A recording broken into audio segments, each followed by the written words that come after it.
Welcome to the Grit Code podcast, where we dissect the steps to success on and off the field. I am Bay Area television and radio journalist Rod Brooks, and I am always proud to be joined by these two men. The Hall of Famer, number 378, one of the greatest linebackers in the history of the NFL, Mr. Patrick Willis, and 11-year NFL veteran, three-time Pro Bowler, and all-around Renaissance man. He is Donte Whitner. Fellas, what's up? How y'all living? How's it going, Rod? It is Another a day. great day. And I just want to start here by saying that we're going to do something a little bit different. This is a very special episode because of our man, Donte Whitner. And D, I'm going to say this first before we get started. I'm so proud of you, man. And I don't want this to come off unnecessarily paternalistic, all right?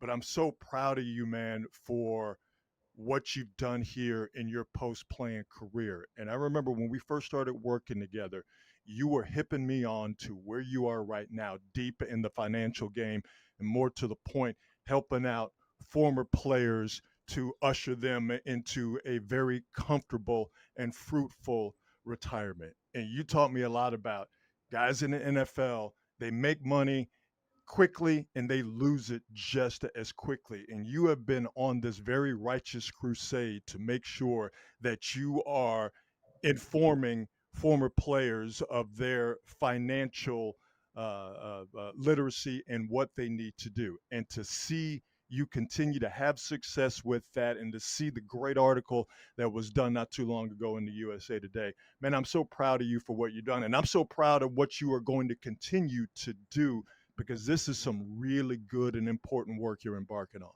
Absolutely. And I have to give a shout out to my business partner, James Luthard, who I learned pretty much everything from. And this started maybe about 8.5 years ago, Rod, when I was having questions with my current financial advisor. And I picked up the phone and I called him and I asked him, I said, my advisor just said I'm up 7% on my portfolio. What does that mean? He was like, nothing. I'm like, what do you mean nothing? He's like, well, what's the benchmark? I said, what do you mean? What's a benchmark? He's like, so what is the S&P 500 doing right now? I looked it up. S&P 500 was doing about 19.7%. My advisor tried to manipulate me by saying, oh, we're up 7%. We're on our way to building generational wealth. That's when I started to ask questions. So that article is just a culmination of everything that we've dissected, pulled out of the data, learn from, sitting with different guys. And what we do is it's a family office. And for people that don't know what a family office is, every NFL owner has a family office. It's a financial institution with over $100 million in assets under management. And they break it down into 4 different asset classes. The public markets, which is like stocks, NVIDIA, Nike, Sherwin-Williams, top companies in America. And then there's a second part to it. It's real estate. They leverage that portfolio to do multi-unit apartment complexes for a second form of passive income. And then you earn your way up into venture capital and private equity. But, coming from our background, coming from where I come from, you don't learn this. Mm-hmm. This is a different skill set than playing in the NFL, running around, jumping fast, jumping high, running fast, hitting guys, tackling guys. The number one thing that guys have to develop out there once they're drafted, or even the NIL guys now, is passive income. You have to figure out a way to replace your NFL or NBA paycheck. And if you don't, it's just a matter of time until you lose it all. So we're fighting against a system. And our goal is to take all the guys that are from my economic background, from the inner city, the ones that there's a narrative around that they lose all the money, they don't have the intelligence to learn these things and apply these things. That's our whole goal to this. And a lot of people say, oh, that's impossible. Well, we don't feel like it's impossible because we have a proven system and we have a hierarchy triangle where we teach the guys in their families so that we don't continue to hear these horror stories. Hey, Pat, the passion that Donte has for this, it's the same passion he had when you guys played together. Am I lying? Knows. Pat, Am I lying? That is in the article. That is in the article because we would have conversations and we are relatable. And a lot of the situations that I've been through in my life, or a player, or with family, or with finances, Pat has been through. And when you start to talk and you start to trust and you're vulnerable, that's when great things can happen. So Pat came on as a client.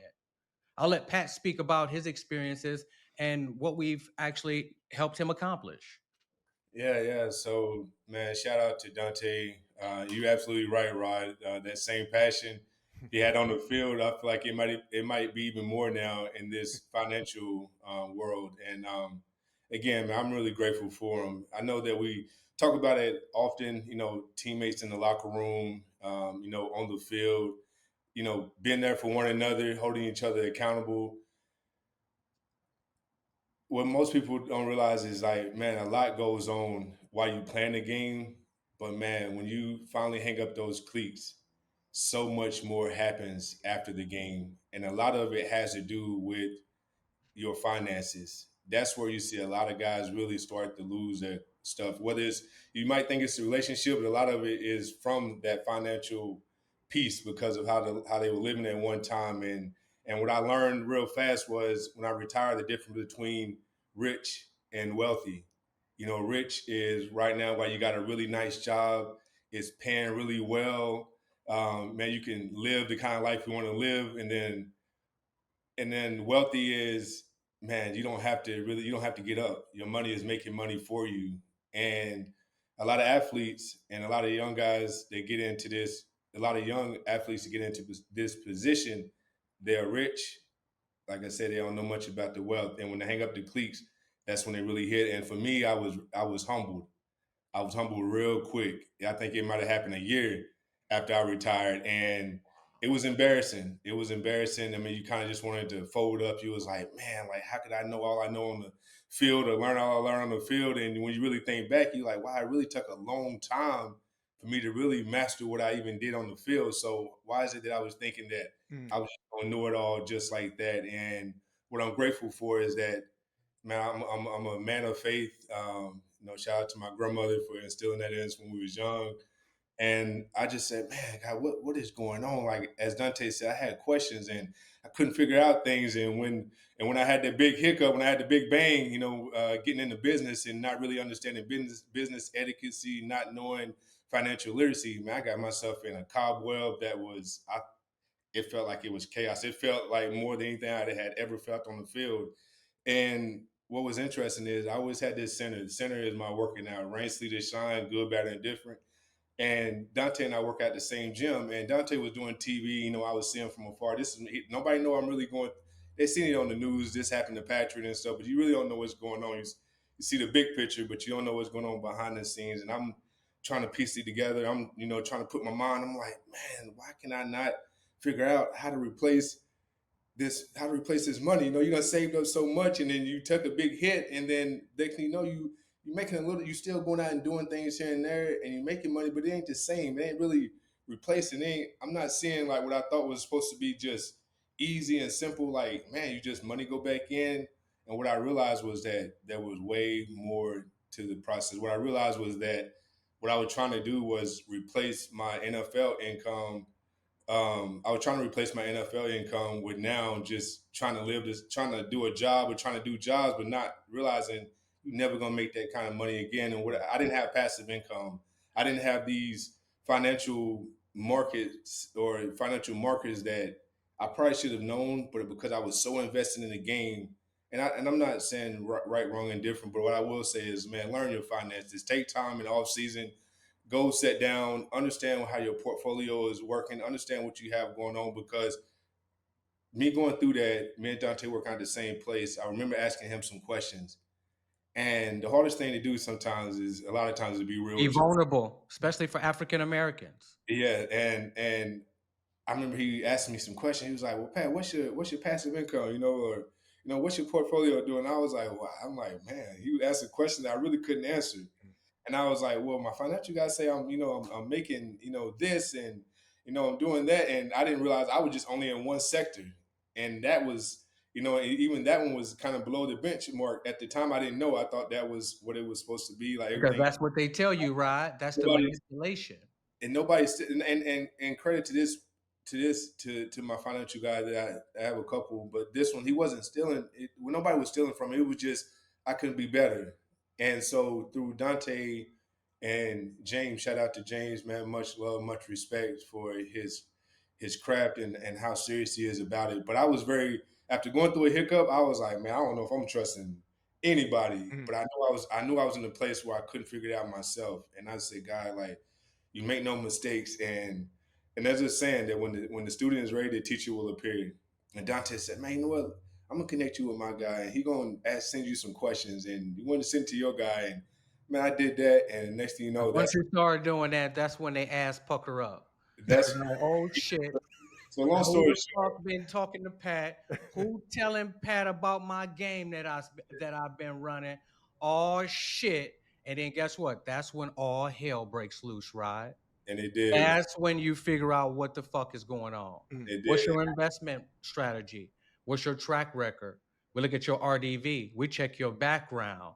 We check your performance. We check what asset classes are you in? Are you underperforming? Are you putting Patrick in something that he could do himself and make 9.89% on versus your 3.8% that market average say you guys make? And Yeah. inflation is 4%, so I'm negative 2% on my returns as an athlete. But if Yeah. nobody ever sits you down and tell you this, you'll probably just continue to listen to what they tell you because you don't really have a COO, CEO mindset where you understand the levels of passive income, you understand performance, you understand value that they provide or lack of value, and I'll fire you on the spot. So there's only three ways to gain wealth. There's a difference between rich and wealthy.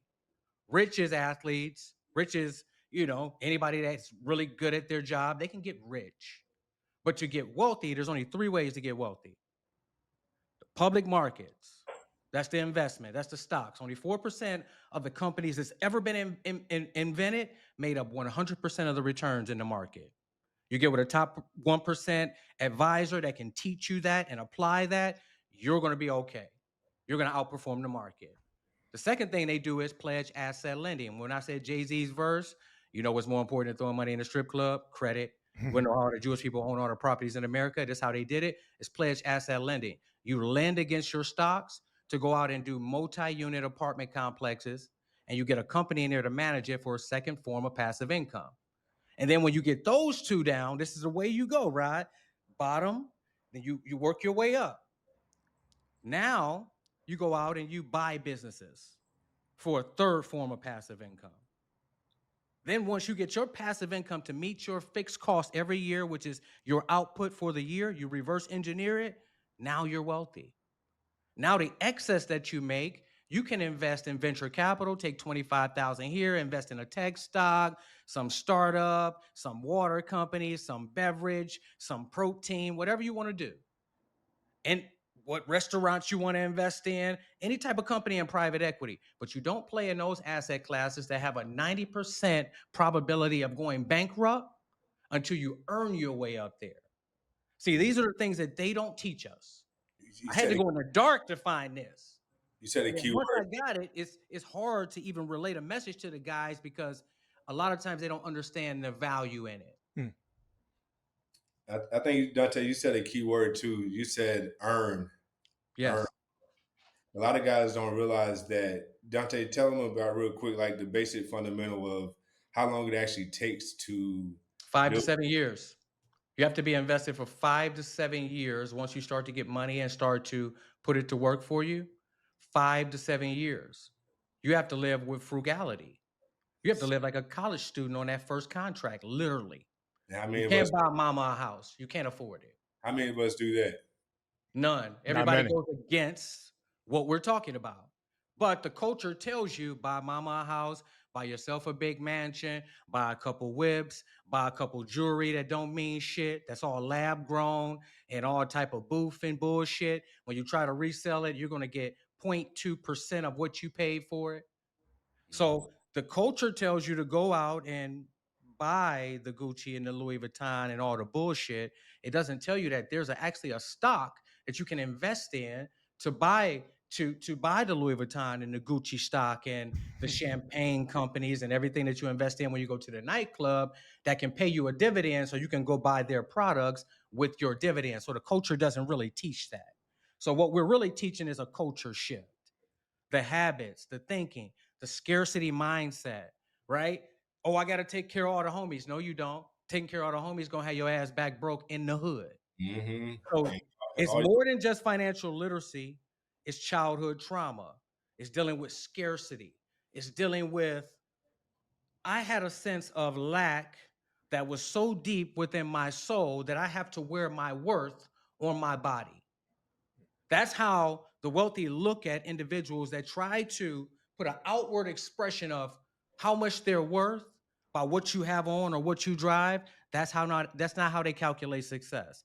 Success amongst the wealthy families is calculated amongst how much passive income do you have in excess to reinvest and take care of your lifestyle without having to lift a finger.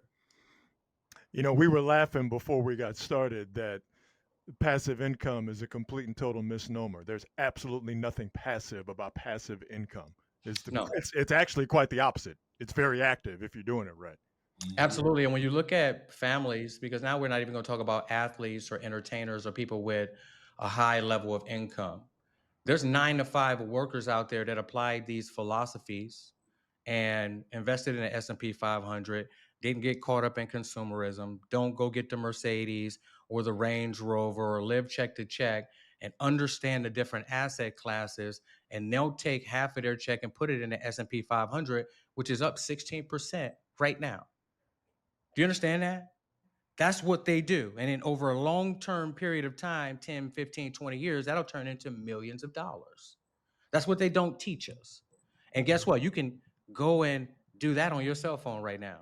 At Charles Schwab, Merrill Lynch, you can open up an account, you can open up an IRA, you can open up a brokerage account, and you can actually invest in the S&P 500 without having any type of intricate knowledge, and continue to look at that app and watch it grow.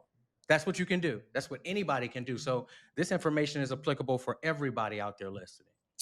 I'll leave you before we go into how this goes into the level of, I mean, before we shift this and go into football, the other part of this, I will leave you guys with this. Rich is now, wealth is patience. And like Donte said, and like I learned from James, is that it really wasn't as complicated. It was just really getting the right people, having the right team. And then if you read the article, you'll see in there that we use that. I say we being a part of the. Oh, you're part of it. It's a we, big dog. We use it. We use the term Pro Bowlers, and the reason why I connected so much was because my first 4 years in the league, I remember being on the Niners and being one of the few guys that would make the Pro Bowl, and our team was just, we were just barely, 500 or below 500. But in 2011, we added some guys, aka Donte, Navarro Bowman, Justin Smith, and just these guys. But what I didn't realize was like, man, during that season, for the first time, I felt like I could just play my position, and I didn't have to try to do every single thing or be worried about just all the stuff that I used to feel like I was on my mind. It was almost like for the first time I was calm. And after the season, you see the accolades, and Harbaugh always said, "Rising tides lifts all ships." And after the season, man, we had Pro Bowlers, all pros, and I remember saying like, "Oh shit, man, this is kind of cool, man. This feels nice." So in the ramification of financial literacy, James always speaks about it. He was like, "Pat, you have to connect. We have to find the Pro Bowlers. We have to connect with those guys. You want to be working with those kind of guys." And it made sense because I felt how it felt to be with a group of guys who were Pro Bowlers and all pros at their position, and it just lifted the whole team. It even lifted me personally, and so that's the mindset now that I'm grateful for. That I don't have that anxiety of what I felt like before, where I was. Man, I didn't know where to turn. I didn't know where to look for. I didn't know if he was actually doing what you say he was doing. I didn't know how to gauge that. But after 3 years now of 2.5 years, 3 years now, being around these guys and getting the right information and applying it and continue to study and just be humble and vulnerable, like, man, I feel so much more powerful today than I did when I actually had, the When you were outrage. making the money, right? Yeah, Yeah. Yeah, now, but that's our goal. Empowerment. The only way to empower is to educate. Mm. The people that don't want to educate and empower are usually the manipulators. They want to use you for something. If they educate you on this, you'll be able to analyze when they underperform and you'll be able to fire them. So they have to try to keep you ignorant. That's part of the system that we're talking about in the USA Today article is there's a whole system out there built on manipulation and attacking the athlete because there's a narrative that the athlete is ignorant and you can take advantage of them. So that's what we want. We want for somebody to approach you and say, hey, what about this investment? And everything that we taught you along the way, you're like, oh, bullshit. They taught me this. Red flag. That's the whole goal of it. So, Pat, I'm glad you said that. That gave me the chills 100% because that's the whole goal of it all. To be able to sit in a room with you with all of these fucking sharks that are at your neck and you can call bullshit like, oh, well, the S&P 500 returned 16%. You just told me you returned 8%. Why would I go with you? Oh, well, that's what you'll hear. yeah. So moving on to football, man, the 49ers, they put out an improbable win, another one. Atlanta Falcons, everybody was down on them. They lost Fred Warner. The defense played spirited. Mm. Mac Jones did his job. Christian McCaffrey had a historic night. What are your thoughts on the game, Pat, and how did those linebackers perform? I told you, Dante. Like I'm faith is believing, and I've seen those guys work. I've seen them grind. I felt the energy that they had during the week, and it was it was great to see them go out there and play, and not just play the game, but they played like you said with a spirit that they were playing with their general who was down at the moment. They were playing with that spirit to let them know that like we appreciate everything you've done, and I know for me that would have like lifted my spirits to see the guys go out there and do that. But then again, I'm also like, hey, we got to do it again this week now. For what it's worth, it was great to see those guys go out there and play, especially on Sunday Night Football. When I had heard too, right before the game, they had switched to favorite. Like, I think the Niners were favored, by a few points, and all of a sudden they switched it towards the end and said the Falcons. So it was just a great team complimentary win. I am always going to be on team player. Okay. Those guys, you guys, when you played, you're out there literally putting your health and well being on the line. But I want to throw a name out in here. Both of you guys, from your perspectives, D, you being a defensive back, Pat, you being a linebacker, I want to throw a name out there and I want you guys to talk about him. Robert Saleh.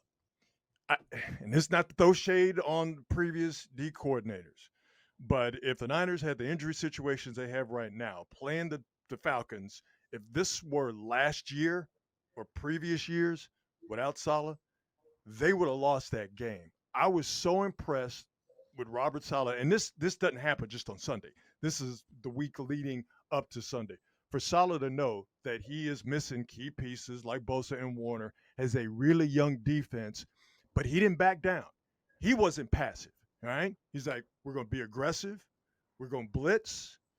I'm going to trust these young guys in the back. We're going to play man.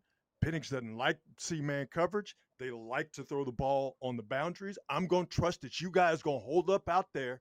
Tatum Bethune, I'm going to trust that you're going to do your Fred Warner impression by being the leading tackler, but also everybody's going to be in their place. I'm going to trust that this defensive line is going to be able to do what they need to do. Talk about Robert Saleh and not only the game he called on Sunday, but his coaching leadership leading up to what eventually happened on Sunday. Well, his experience is definitely helping him this year. And when you think about what he did with that defense, he just kept it simple. Mm-hmm. He didn't reinvent the wheel. He just gave exotic looks, but played his basic coverages. He played a lot of cover two. He played a lot of cover three. He inverted the safety down at linebacker. And really, the differentiator was the effort that the players played with. They didn't play perfect. They played with an extraordinary amount of effort that exceeded what the Atlanta Falcons were willing to match, and with the physicality. That's how they beat them. He ran his normal blitzes with Pennick coming off the edge, some simulated stuff where they're dropping defensive linemen in coverage, but they just executed at a high level.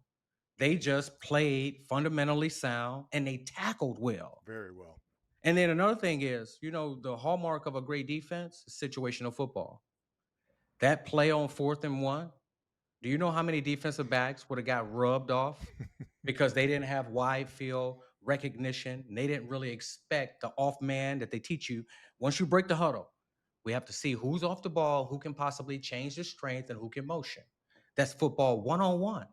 That's day one in training camp. That's day one in Little League. So when he came across the ball, he already knew 4th and 1, they moving him for a reason. Let me not get picked. Let me anticipate the rub, give a little ground, go over the top. That's the hallmark of a great defense. That's the hallmark of a great defensive coordinator and a teacher. So he's right in line for a head coaching job. I love what I'm seeing from, like you say, Donte, the physicality of the defense, to see them swarming to the ball, and really just, man, to see a new team. It almost feels like a new team. Like they're not even the old like team. It's like now they're all playing young. But yeah, man, Robert. I shout out to Robert Saleh. Shout out to just the whole defensive staff. I know they be putting in mad hours. Coach Saleh, he, like I said, I wasn't sure at first, but I'm believing, man. Like I'm believing in what he's putting out and what he's doing, and I hope they can keep it going. And when you think about the offensive side of the ball, I remember saying that the reason they couldn't run the football was Deebo Samuel. I still believe that, but I'm a true believer in George Kittle now, from watching it from afar. And then not just George Kittle, there were some things that they did schematically different. So you have to give a lot of credit to Kyle Shanahan. Usually they run his own scheme, probably 75% of the time. They're trying to get left and right. I know where you're going. I like They this. went to a more of a man downhill, double team, dual blocks, trap, counter, lead, and ran with aggression and attitude. It wasn't side to side. Let me fun a hole. Yep. Let me run it at your chin strap. Yep. Let me utilize CMC and Robinson and do it 40 times. They're back to their true identity. It seemed like the Niners set the Falcons up and eventually got over on them. First few plays of the game, they were running outside to the tackles. And the Niners were 30th in the league in runs outside the tackles. They just couldn't do it. And that coincided with losing George Kittle in the first game. But they ran to the right side. Kittle got in there and did what he is the best in the league at doing, digging out linebackers or nosy safeties. But in this case that I'm thinking of in my head, a couple of linebackers, bam, he caught them. The Niners had some success. And it seemed like to me, and you guys know better than I would, but it seemed like to me the Falcons are like, okay, they're just going to keep trying to run wide like they always do. They got Kittle back.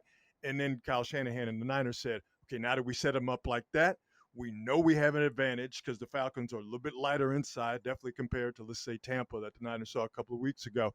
And then they just decided to run right at them.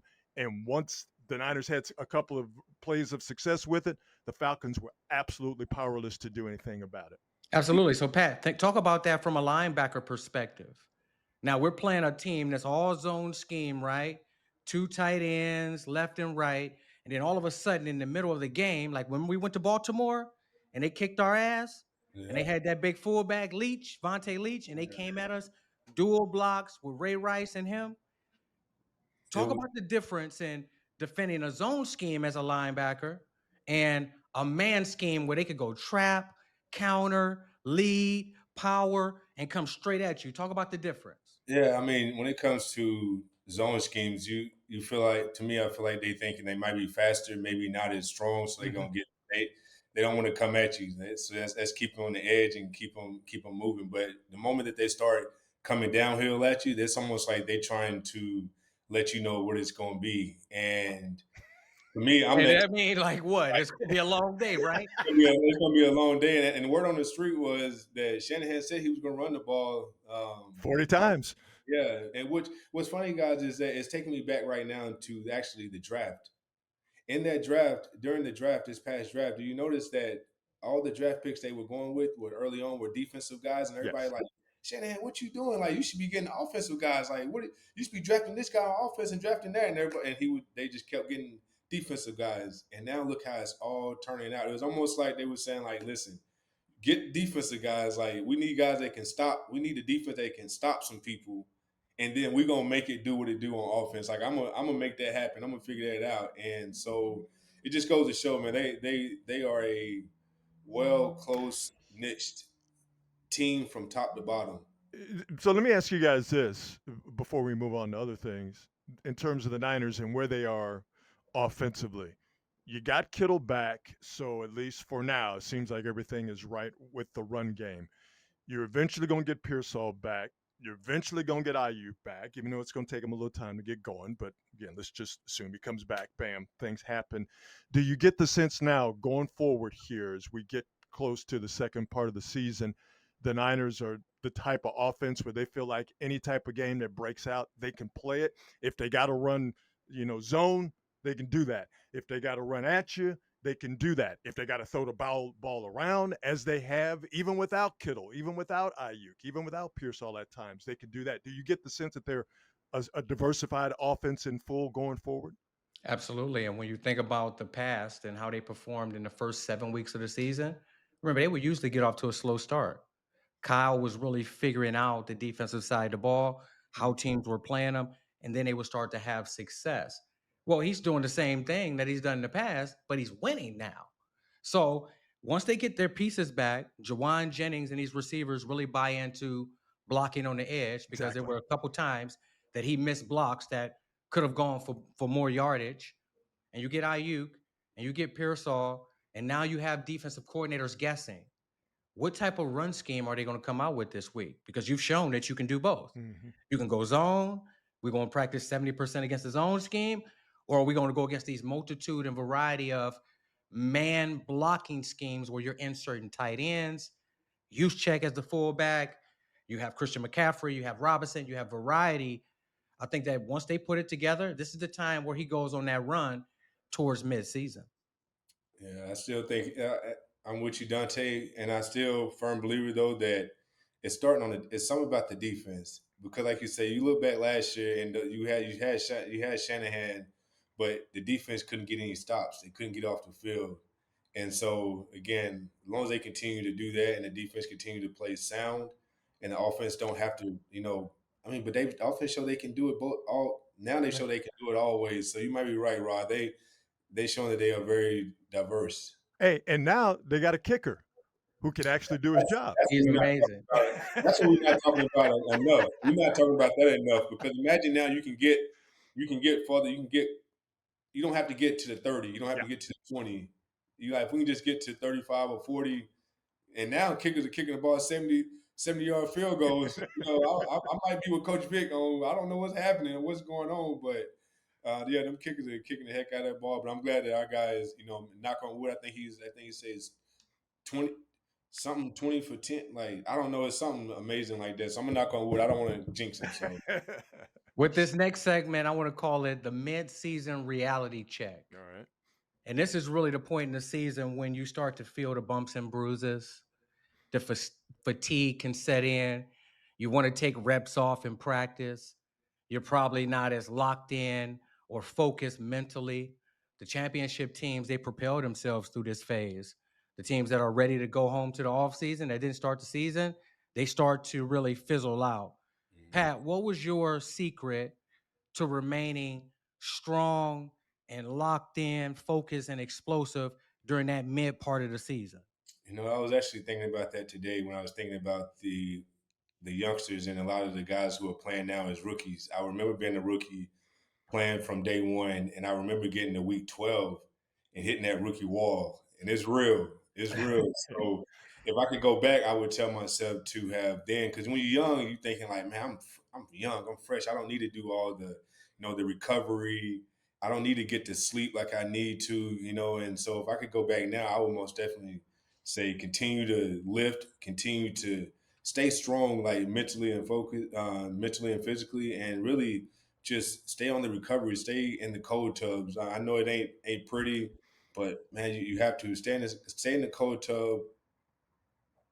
And biggest thing is I don't know if I can say it enough, Dante, but you got this experience a lot. But that from my rookie year all the way to my last year, we worked out just as hard during the season than we did in the offseason. And so I think there's something to that. I know they say, oh, you might get hurt, but I don't know. I think you got to work through that. You gotta be willing to go go go beyond the limits. And I think that's when you actually tap into something else that like not many people tap into before the fear of I might get hurt. I got to preserve myself for longevity.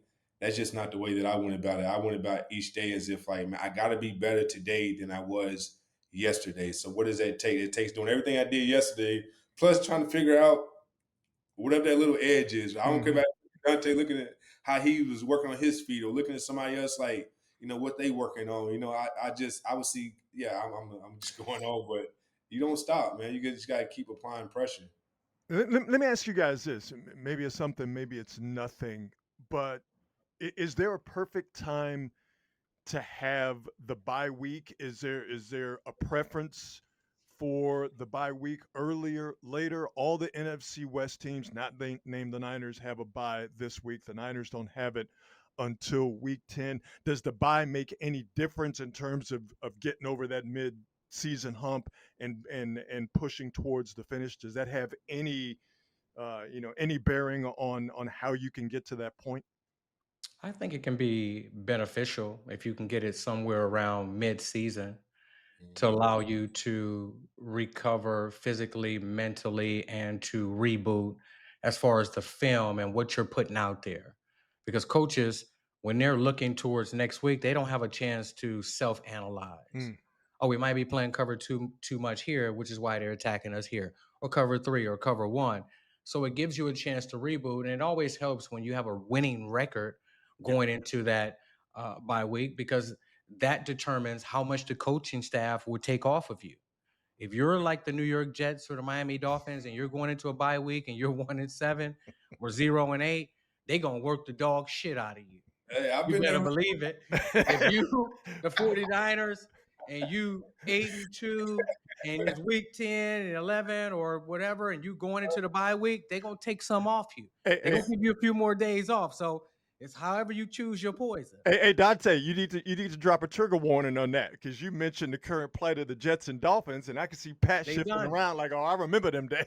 Hey, Hell yeah, they're gonna work the dog hey, shit out of you. man, you looking for the bye? Yeah, you got that bye week, like you said. You going into the bye week, and you having a losing record, and man, it ain't looking really good, but you still going out there playing. You already thinking about the bye week, and all of a sudden, I remember one year we had Coach Singh. We practiced all 4 days of the bye week, and I think he might have put us in pads or whatnot. Like, and I was thinking like, And make you hit bye week, like, and I'm treat thinking you like you ain't shit. oh, he only gave us those. You take Friday off and Saturday and Sunday, and we back here on Monday. I'm like, but like you said, 'cause we losing, but then all of a sudden we had the winning season, and that bye He week like, you might. yeah, you win these 3 games in a row, we'll give you 3 more days off. He like, yeah. Wait, a And day if a you game? don't, we got tackling drills. Yeah. Oh It's a man. real thing, right? This shit Oh, is man. real. I've seen some offensive firepower throughout this weekend. I think it's time to start to give the quarterback in Detroit, Jared Goff. Oof. I think it's time to start to give him his flowers. Let's I give the respect Lions it. their flowers, man. Yeah, the Lions. I like the way that they The play the whole game. outfit, dog, their whole get down, because they were supposed to trend downward because of all of the coaching talent Mhm. that they've lost, and they're still the Lions. They still can score. They still play really good defense. They're still tough. They are the representation of their coach. I thought that they were going to trend backwards this year. I was dead wrong, man. I got nothing And they but have my respect. favorite player over there now. My favorite player is Jahmyr Gibbs. Ooh, Ooh-wee. ooh, I wee. remember a lot of people that were talking negatively about him when he was drafted. Like, why are they taking this guy so early? They already have a bag. Well, they saw something in him that I really didn't see at the time. And he's another generational talent. Did you guys see him last night? Mm-hmm. Did you see that next gear he went into on that 78-yard run? Yeah, yeah. Holy fucking shit. Brother, he That gets guy up is to amazing. 23, 24 miles an hour I like know. that. And And listen, not only does Winfield he get Jr. to had that no top chance. end, he maintains it. That's the trip. Yeah, and he runs with so much confidence. Oof. He's a guy almost like in high school. There's certain guys that are just distinctly better than other players. He's like that in the NFL right now. Whenever he gets the ball, you could tell the way that he hits that hole, Hmm. he expects to score. And he's not scared to take a hit. That's what it takes to be a great player. And it's a bunch of these little running backs, man. It's a bunch of them. They're changing the game right now. I think that some of these guys should be in the MVP conversation. Think about Jameer Gibbs and what he provides for Detroit. Think about Bijan Robinson for the Atlanta Falcons being able to catch it and run it, and he could be a returner if you want. Oh boy. Jonathan Taylor in Indianapolis, Yep. he's the catalyst for their success over there with Daniel Jones. And then look at Christian McCaffrey and what he just did versus the Atlanta Falcons. All these guys are in the same mode, and I think it's time to not make it just a quarterback uh, trophy. It's time to add these type of guys to the MVP conversation. What do you think, Pat? Uh, there would have been one point in time I would have said absolutely, but then the more I think about it, the MVP still runs through the quarterback position, because if you didn't have a quarterback that could actually throw the ball and they just loaded the box like the whole game, I don't know if these guys would necessarily be as effective. And when I go back to Jameer Gibbs, I really do like him that time, which I like what I see as well. But I also would say that could be indicative to, since he's been in the league 3 years now. Two. Two. So that could be because that offensive line he has too. Yeah, Like he buddy. best. Yeah, man, but when I'm watching him, I don't know. I don't take anything away from his individual credit, but I will say, If you put Jameer Gibbs in a Kyle Shanahan offense, he wouldn't perform. oh yeah, I mean, I think With the offensive line that they have right now, could he do what Christian McCaffrey is doing and more? yeah. I mean, yeah. What do you think, Rod?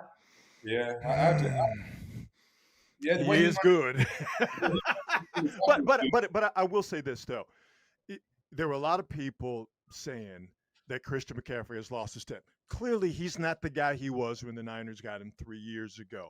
But I think this whole idea of he's regressed and that regression is obvious, that took a hit on Sunday because of his performance, but also his performance was definitely predicated on the fact that George Kittle was back and it was able to diversify, as we talked about earlier, the Niner run game. And you could still see McCaffrey still has that burst, although it wasn't what it was a few years ago. He still has that burst. He still has that physicality, but he's not, just in terms of just pure running the ball, he's not where Gibbs is right now. And Well, that let me makes ask you sense this. Let because me he's ask you younger this. than, because Gibbs is younger than Yeah, McCaffrey he's is. longer, he's fresher. He's a spring chicken out there. But when you think about Christian McCaffrey and really not having the offensive line and and really just the solidarity amongst the offensive line this year, I think he did as much as he could possibly do. Oh, yeah, I agree. But people out there fucking act like they want him to play Dino Man. You remember Dino Man? Y'all remember you never played Dino Man in do the country, remember Pat? When one person receives the ball, you turn around and throw the ball back there, let him catch it, and 12 motherfuckers run down there and try to tackle him. oh, yeah, And he try to make we call that Dino Man in the hood. we call it something else. But yeah, I know Yeah, you're talking. Yeah, if we you don't have your top fucking blockers out there, you want the motherfucker to play Dino Man. That's basically what they're saying. Yeah. One day we're going to have a conversation about how that was called different things in different parts of the country. What y'all call it, right? Well, we used to call it hot ball. Then when I moved out to the West Coast, they called it something else that we will absolutely not say on this podcast at any point in time. And Pat and other people know exactly what I'm talking about. But I've heard it called Dino Man before. And you're right. There was an expectation that McCaffrey was supposed to do that. Play Dino Man. But here's the thing, though. He actually was for the Niners playing Dino Man. He was their leading receiver, still is their leading receiver. And now, with Kittle back and maybe some changes on the interior of that offensive line at center and at left guard, maybe, just maybe, that running game is going to get back on track. Absolutely, and systematically changing it up. And then I think we should get over to our midseason power rankings because I think this is very important. This is where the top teams in the league start to pull away. They start to get stronger. They start to really think about playoff placement. Who do you think are the top 3 teams in the AFC? And then we'll get over to the NFC. Pat, who you going with the top 3 teams in the AFC? Top three teams in AFC. I still have to put the Bills in there. I was going to, I can't say the Ravens. No, No, God, no. hell no. Jeez, Lord, I no. can't, they can't even mention them. That's so sad. The Colts. I mean, it's hard They're to. 6-1. Yeah, it's hard to. I mean, the way they playing football right now, and then the third would be. Who am I missing? Oh, I tell you who it is. Yeah. I'm I, going blank right now. I tell you exactly who it is. It's the Kansas City Chiefs, dog. We thought they was dead. We I thought even it thought was. about Kansas City, but yeah, they did just recently. I thought maybe Dante had said they had lost their magic, but I don't know, man. They it's Mm. still as long as you got Mahomes, it's like Brady. It was only one I've time. been wrong before. Yeah, that's only one time that I've said like go against Brady, and the one time I did, he made me a believer, and so I kind of feel like that with Mahomes, to where like man, you cannot go against him. So So those are your top three teams.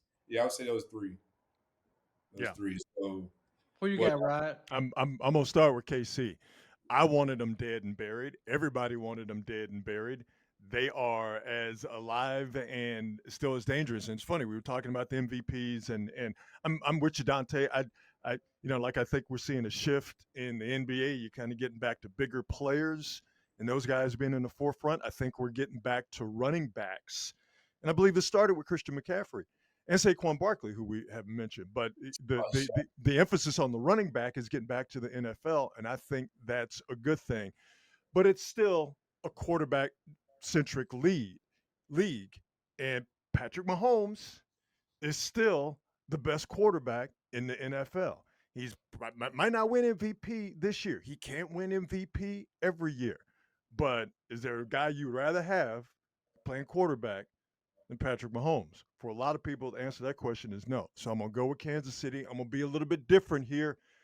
What Vrabel's doing in New England, I'm feeling it. mhm. I'm really really feeling it. So I'm gonna throw New England in there, and I'm gonna give the Colts their props until it's proven that they don't deserve them. Colts are 6-1. They're slinging that thing all over the place offensively. They're doing what they need to do defensively. I, until proven otherwise, man, I got to tip my hats to the Colts. It's like that meme online where Shaq says, I have to apologize. I wasn't that familiar with your game. I apologize to the Colts. I wasn't that familiar with your game. I think What I about have you, to go with the Colts as number one. They have the best record in the National Football League right now, and Jonathan Taylor is in the MVP conversation. Daniel Jones is slanging the ball around the yard, not turning it over. They don't have a lot of injuries. They're a relatively healthy squad. I saw DeForest Buckner wrecking shop on the interior of that Still, offensive line. Still, when you can do that, you can run the football. You're always a threat to penetrate deep into the playoffs. So I have to give them theirs. What Kansas City did last week, beating the Detroit Lions. Rashid Rice is back. So now they have possession receivers, they have speed receivers, they have Travis Kelce, who you're going to have to cover 101. And then Patrick Mahomes is figuring it out. And they always have a dangerous defense. They might not mhm. perform each and every week, but when it's time to play, they'll be ready. Spags will have them ready. And then I have to go with the Buffalo Bills. Josh Allen, they're coming off two consecutive losses, I believe. I believe they lost two in a row. Yep. And Josh Allen, the defending MVP, he has something to prove. And getting into Buffalo late in the playoffs, if they have to host a playoff game or two, because they're still in it, I don't think that anybody has a playoff spot solidified right now that you possibly could have to go to Buffalo and beat them there. That's almost impossible if you're not the Kansas City Chiefs. So I have to put the Buffalo Bills in there. When you're going over to the NFC, I think I'll start this time. I have to go with the Philadelphia Eagles and keep them up there. Did you see Jalen Hurts' performance this past weekend? Ooh, I thought he couldn't throw the ball. Woo! Perfect passer rating, but it wasn't just about throwing it though, Rod. It was about the way he set up the defensive Yeah, linemen and yeah. influenced them to buy more time to allow those guys to get open downfield. And he did it probably 4 out of 5 times. And most of the time it was on third down. Hmm. And he sucked those boys in, Pat. When you take a short step up and they Yeah. want to cheat it and go inside, and then he would get outside and he would throw darts outside. So he really solved the issues they had over there. What Devontae Smith had 182, the longest catch in his career. And then you had AJ Brown. He had 2 touchdowns. And even on the one where they were scrambling, it was like an out and up. he bought some time and then dropped it in there for AJ Brown. So I have to keep them number one. And then number two in the NFC, I got to put the Detroit Lions at number two. With the way that they could run the football, the energy that they play with, they didn't even have not one of their top five starting defensive backs on the field last night, and they look phenomenal. So I have to put the Detroit Lions there. And then Jared Goff, he should be in the MVP conversation. Yep. My third team in the NFC is two.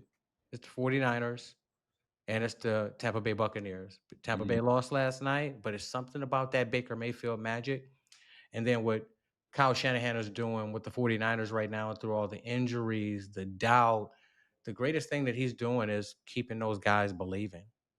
There's so many times where things happen, they go negative throughout a season, and the team, you can just feel it in the energy in the locker room, the practices, but there's none of that. You would think that this team has all of their capable components.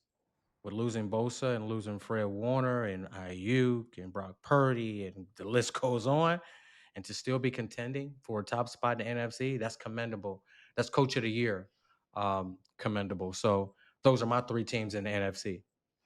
Man, Donte, you I don't know if I can follow that up, but I try. I'll go with, man, Philadelphia. Like you said, it's hard. I mean, until somebody take them off, they are the reigning champions. Man, I mean, I'm a firm believer that Vic, one of the best defensive coordinators in the league. And then you go with Detroit Lions. I mean, I love everything about their offense. From the quarterback position you just mentioned, possible MVP candidate or could win it. And then you have on defensive side. I love everything they're doing on the defensive side. They're aggressive. They make plays. They got playmakers. And then I'm like you at 3 and 4. I was thinking it's a toss up between Tampa Bay and the 49ers. And obviously, I'm gonna go 49ers just because I'm. You a homer? Yeah, I'm but I saw like they played already, and I saw that, man, even when Fred went down, they still didn't just smash our team or beat our team like that. It was almost like, man, it was a slow death. Yeah, and this is best y'all could do to us. So yeah, those would be my 3 or 4. I'm going to start with Detroit. They got the highest point differential of any team in the NFC. So that tells me, that's numerical proof of what we've been seeing from them. They can put up points and they can stop people. So giving Detroit all of their props. This is a much harder list to put together because you have to exclude, I think, some really good teams. It's harder to do this with NFC teams than it is with AFC teams in my regard. Philly, I mean, defending champions, and yeah, they've had some ups and downs, but recency bias is a real thing, and we all fall victim to it. What they were able to do this past Sunday, I thought, from a bounce back point of view, was very impressive. And while I don't think the Eagles are as diverse offensively as the Niners are, and as the Niners will be, I do think showing that they can craft a passing game to go along with their run game that really hasn't got going. I mean, Saquon has been, relatively speaking, quieter this year than he was last year. I think that was a big thing for the Eagles. I'm gonna cheat a little bit and bring more than one team into that third slot because I think all of these teams are tied together, and that's everybody in the NFC West except for the Arizona Cardinals. We talked about what the Niners have done and what they have on their plate. That Seattle outfit, particularly defensively, is absolutely no joke. All right, watching Leonard Williams just wreck the Texans last night. He was in my dreams last night, just running around and just Leonard Williams is a bad boy. That is a rough and tumble outfit. And the Rams. I don't think the Rams are as good defensively as Seattle and the Niners, but on both sides of the ball, they are very complementary of each other. I mean, for the Niners to get out to that 3-0 division lead and 2 of those wins to be on the road in the best division in football, I think the NFC West is massive and going to serve the Niners well down the road. So like I said, I'm going to cheat a little bit. At 3, I'm going to take 3 of the 4 teams in the NFC West as the tops in the NFC right now at the midway point. All right, I have 2 more questions, and they're specifically for you, Rod. Okay. Does Dak Prescott and the Cowboys have enough offensive firepower to supersede what they're doing and overcome what they're doing on defense and make it to the playoffs? Let me say this right here, right now. First off, D, you ain't right. Okay. No, I'm just kidding. If we're talking about quarterback play, and it's important still to this league, and we're talking about MVPs, he's not going to win it because of what I'm going to say here in a second. But Dak Prescott, the way that he is playing, the way that he is throwing the ball is very impressive. But I will say, to me, these are empty calories because there are no expectations for the Cowboys because defensively they are really, really, really bad. And to win MVP, your team has to win. And what the Cowboys are doing offensively, that's nice, but it's not really going anywhere in my estimation because they're so bad defensively. And there's not enough offense they can put up to overcome how bad that defense is. So no, this is nice, this is cute, and respect. As much as I dislike the idea of the Dallas Cowboys, respect to Dak Prescott and respect to what they're doing offensively, but they can't do enough to overcome how bad that defense is. I ain't buying that. And then the final question, Rod. I know how near and dear the Houston Texans are to your heart. They play the 49ers this weekend. What are your predictions and expectations from the Houston Texans and CJ Stroud? It's going to be a defensive battle. Can I say that? You can say that. Because we're talking about 2 really good defenses. Here's the thing with CJ Stroud. I don't believe that all of a sudden this guy started to forget how to play football. The Texans' offensive line is an absolute mess. Their offensive line is terrible, and they have no running game. Not having Joe Mixon has killed them. Not having an offensive line that can pass protect is a part of CJ Stroud's regression, and he has to bear some of the blame too. So I think with them coming off a short week, coming from Seattle, it's going to be tough for the Texans, but it's going to be tough for the Niners to generate any points off of that Texans defense because as light in the cakes as that Atlanta defense was, particularly in the middle, the Texans are a complete and total opposite. They are solid in all 3 levels. They are hostile, mobile, and agile. I think it's going to be a real tough game, but I see the Niners coming out with that win just based on them being a better, and as we talked about earlier, a more diversified offensive team. So you mean to tell me you don't think Club Onyx in Houston is the reason why them boys can't focus on the field? I mean, you mean to tell me that with a straight face that Club Onyx has not penetrated the locker room? I will say, Vernon Maxwell, Houston Rockets great, says something about Houston that is 100% true. Bomani Jones asked VMAX why he loved Houston so much. And Vernon Maxwell said instantly, without even thinking, because of all them Beyoncés down there. Absolutely. So shout out H-Town. That could be a reason why the Houston Texans are having a hiccup this year. I think that Club Onyx can have a lot to do with it. We'll get into that next week. And that'll conclude this week of the Grit Code Podcast. Thanks for tuning in with us. And be sure to like and follow on Spotify, Apple, X, Instagram, YouTube. Until next week, from the crew,